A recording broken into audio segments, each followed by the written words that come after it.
If you've ever thought to yourself that you think gluten-free food is gross, it tastes like cardboard, the bread loaves are always half the size and twice as expensive as normal bread, and you're just really frustrated at the concept of cooking anything that's gluten-free, especially when you have guests over, and you think that gluten-free food just can't taste good, I want to try to help you change your perspective on this.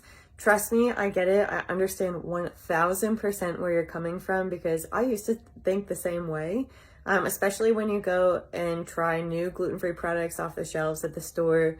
You just never know what you're going to get.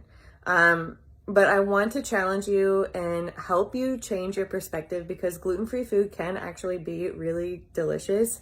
And I have been told by so many people, whether they need to eat gluten-free food or not, the food that I make them is restaurant worthy, or my favorite is when they say, wow, I would never have thought that was gluten-free unless you told me.